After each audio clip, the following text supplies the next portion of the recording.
Happy Tuesday, Locked On Wildcat fans. And as always, thanks for keeping it Locked On Wildcats. All right, we're going to talk about, even though Arizona lost the game, there was a victory in this from an Arizona football perspective, and we're going to get to some Pac-12, Big 12 talk. Let's get started here on Locked On Wildcats. You are Locked On Wildcats, your daily podcast on the Arizona Wildcats, part of the Locked On Podcast Network, your team every day.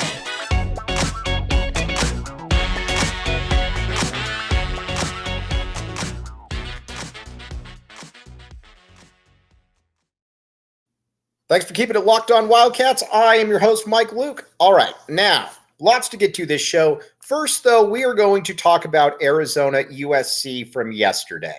All right, now, yes, USC did win, but there is a lot of really good stuff to take away from this one right now. And the first thing is, this Arizona offense is formidable. And watching this up, obviously, from the press box, the one thing that you could say, a little flex by me right there, the one thing that you could say about this squad right here, though, is that they look the part offensively. And that starts at the wide receiver position right now. If there's a better group, and I can't believe I'm saying this, but if there's a better group of wide receivers in the country, I'm not sure who they are. I would love to see this, but you look at it across the board. But who's better than Arizona right now? You've got three guys right now in Dorian Singer, T-Mac, and Jacob Cowing that could play for absolutely anybody right now. And you watch them, and they look the part, and they showed out in a big-time way against USC.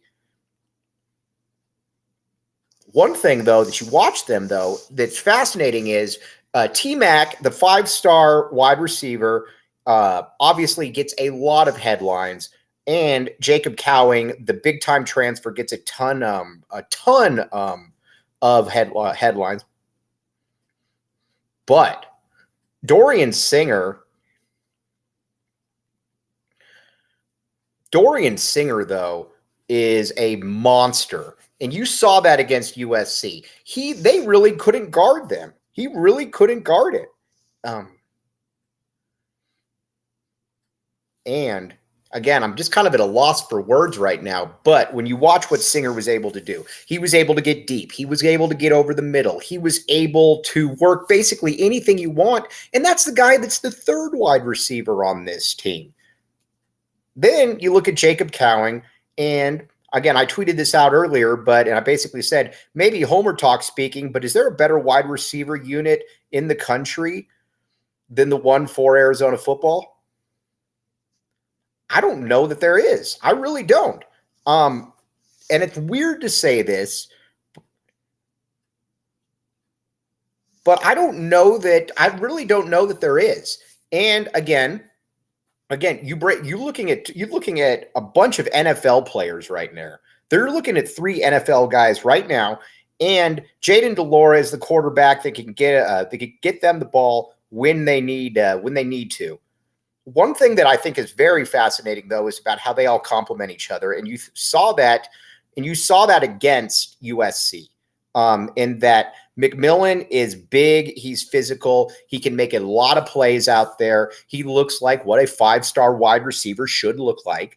And then you look at other guys, and again, Jacob Cowing has come in. He's an NFL player. He's going to be at that. He's going to be at that position right there. He's going to play in the NFL. And Dorian Singer is a guy that's going to play in the NFL as well. Then you factor in that you got Tanner McLaughlin, one of the better tight ends in the entire country, and are certainly in the conference.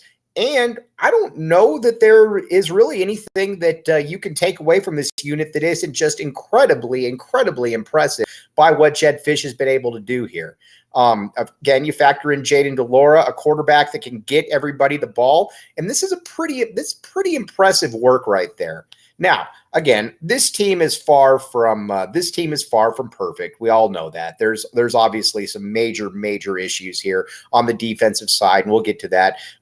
But offensively, this is a squad that causes problems for people, and it's going to cause problems for people all season. And if they can really get their red zone situation figured out, this would be a squad that's dropping a lot of of points on the board. And then, DJ Williams, I think running back is clearly the best option out there. But, it's not very often that you come away from a game against USC and you say that Arizona's got as good skill position players as USC. And that's exactly what I thought coming away from that game.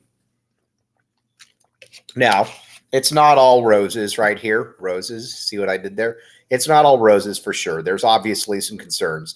And a big concern is the defense in that, first of all, it was better this game. I'm actually cool with how the defense played, but you got to there's a lot of dead weight on that defense. There's a lot of guys that you just basically got to get out of there. I hate to be that guy. I don't want to be that guy, but you watch this defense and there's just a lot of guys out there that shouldn't be there. I love the youth movement though. I love going with Ephesians Prysock. I love going with Takario Davis. Give them some reps. You put in DJ Warnell as well. Let all of those guys get in there and start making some plays. Start letting them cook, as the term goes.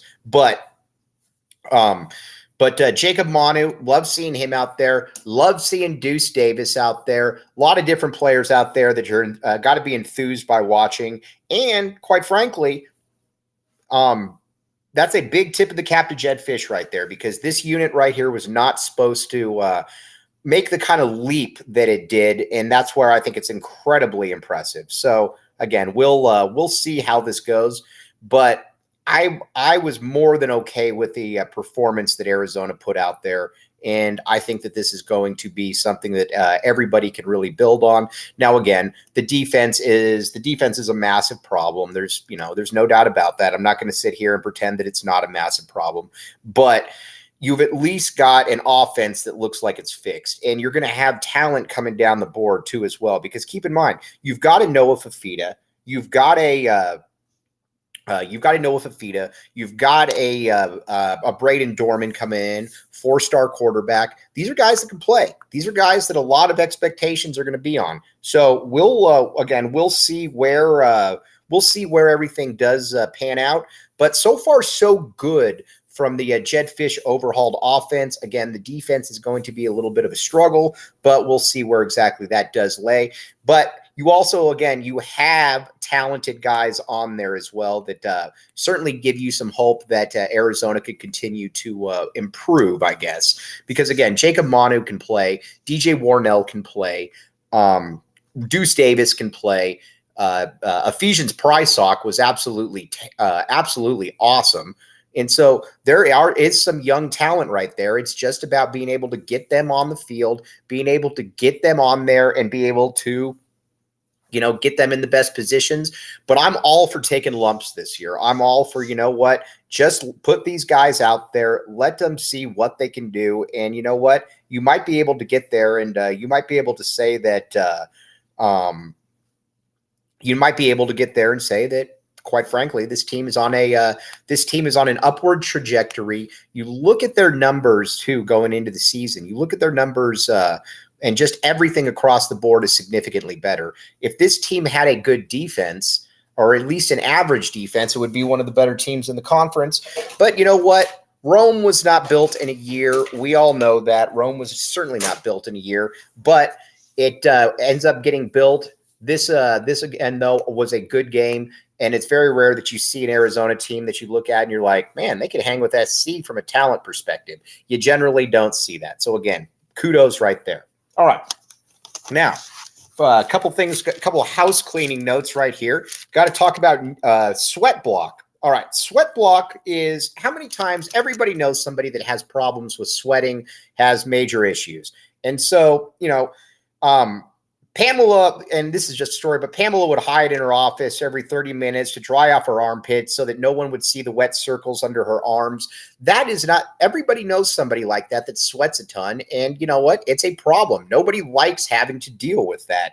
And that's where SweatBlock came in. SweatBlock gives you the confidence to wear what you want without embarrassing underarm sweat. The SweatBlock wipes were featured and tested on the Rachel Ray show. If you were someone is experiencing embarrassing sweat or odor, try SweatBlock. Save 20% with promo code LOCKEDON at sweatblock.com. Also available on Amazon. Again, SweatBlock is where it's at. All right, we're going to take a quick break. We'll be right back with you. We're going to talk a little bit of conference realignment chatter.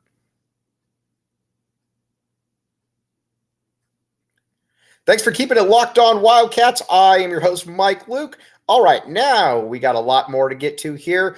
The Big 12 has now signed a deal with the Pac, or excuse me, with the ESPN and Fox. Now, to rehash, the Pac-12 had this opportunity, and basically the conference said, or the network said, or whoever you want to believe basically said, yeah, no, we're good. And that's kind of what happened right there. The Big 12, honestly, and we talked about this, is a more attractive conference for a variety of reasons. The first reason is that they have better teams. Again, we're going to start with basketball, and I totally get the football revenue sport. Get all that. We're going to get to that in a minute. But Big 12 is arguably the best conference in the nation when it comes to basketball. You've got Kansas, which obviously takes a backseat to nobody in the country when it comes to play. You got Kansas. You got Baylor, which has become a top 5 program in the nation, won a championship, was a number 1 seed, all kinds of stuff that was very impressive there. Then you look at other teams too. You've got a Texas Tech that was just recently in the Final Four. You've got a Houston coming in. You got a Cincinnati coming in. It is a top flight basketball conference. And honestly, if you were to add an Arizona to it, it becomes easily the best conference in the country. No doubt about it. And from a football perspective, let's just look at it. You've got Oklahoma State, you've got Baylor, and you got TCU. You got 3 teams in the top 10 right there, or top 15. So it's at least as good as the Pac-12 in football, and it's clearly significantly better when it comes to basketball. So there's 2 things that aren't really arguable. And, and on top of that, there's a reason that the networks, they prioritized them. There's a reason that they wanted to get a deal done right there, because it's big time. It's big time sports right now. Now the Pac-12. The Pac-12 has their advantages are this. And again, keep in mind, Brett Yormark, the conference commissioner for the Big 12, said that he was going to be able to get more than 12. He was going to be able to get more than a big raise for all of his schools from the $42 million. A lot of people didn't think he was going to be able to do that. He did do it, and that's what's impressive about it.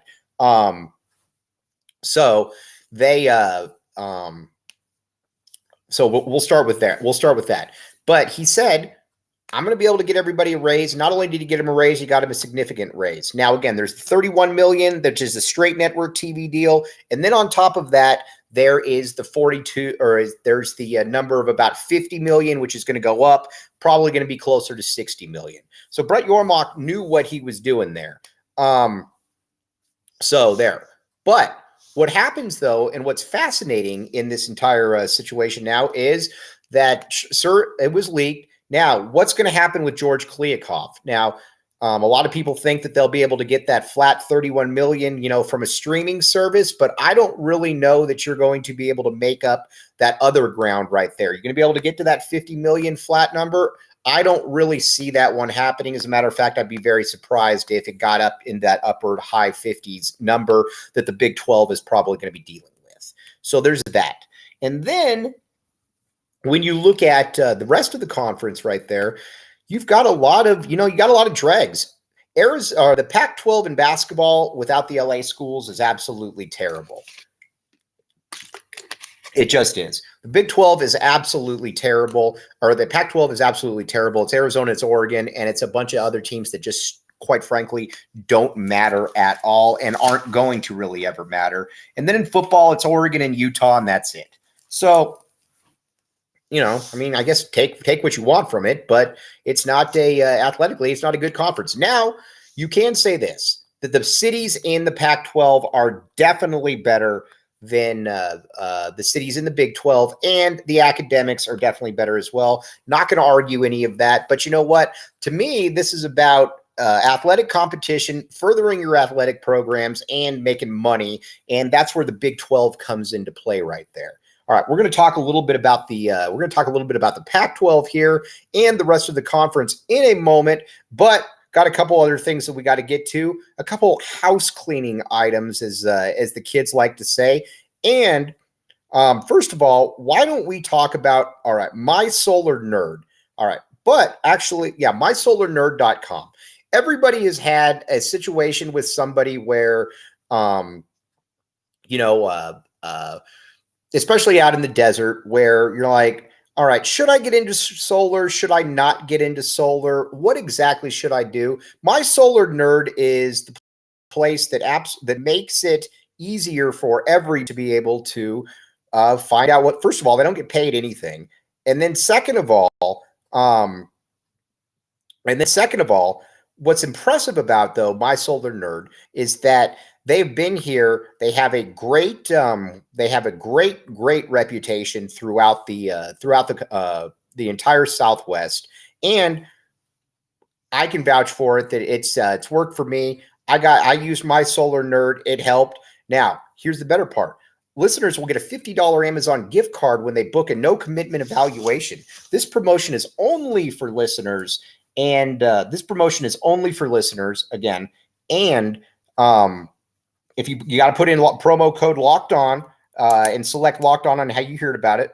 But make the switch to solar on your terms. Start your research process by visiting mysolarnerd.com today and show Locked On some love by letting them know who sent you. Folks, going solar doesn't need to be complicated. mysolarnerd.com makes it easy peasy.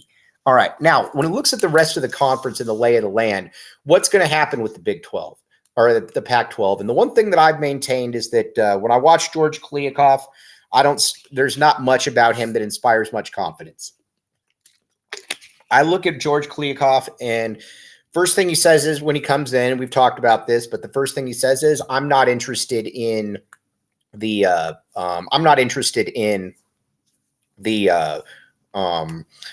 expanding. And keep in mind, everybody else was obviously expanding at that point. Then he also made the point too, where he said that not only are we not going to look to expand, we're also not, we feel good with where we're at. And he had no clue what was happening with the Big Ten and the Big Ten schools on top of that. Then he comes out here and he says that UCLA is going to lose money going to the Big Ten, and then asks for proof. He doesn't provide any proof. Nobody really believes that UCLA is going to lose money. And on top of that, he also said that he doesn't know anybody at UCLA that supports that move. You're not talking to the right guy, dude. So we'll get to that in a second. But also, got to tell you about Nissan. Our partners at Nissan have worked with us to create a new segment across Locked On, Thrilling Moments. All right, now a thrilling moment against USC. Nick Foles, 2009 at USC, engineers a comeback win. Something I was there actually in USC watching it. Was very impressive. It shows what Arizona can do when it's on its game. And again, Nick Foles, awesome player. This segment has been brought to you by the thrilling new designs featured across Nissan's new lineup of vehicles. Pursue what thrills you, the all-new Frontier, Armada, or Pathfinder today. Available now at Nissan.com. All right, we're going to take a quick break, and we'll come back, and we're going to wrap everything up, get you ready for tomorrow. Thanks for keeping it Locked On Wildcats. I am your host, Mike Luke. All right, now, tomorrow, we're going to talk some Arizona basketball. We're going to talk a little bit of Arizona football. We're going to see what kind of conference realignments are out there, but a lot of stuff to get to as well. Again, very enthused by what I saw from the football team. I know they lost, but you know what? That's where you saw the talent. You saw the overhaul from the Jeff Fisch administration and what exactly is going on here. You got to rectify the defense, and we'll obviously be talking a lot more about that. But tip of the cap to Jeff Fisch right now. He's done an absolutely fantastic job. And when they get that defense rolling, you're going to really see, I think, the Bobby Robbins, Dave Hickey vision that they brought in. But everybody out there, you have a great rest of your Tuesday. Stay safe out there. We will be back with you tomorrow. As always, thanks for keeping it locked on Wildcats.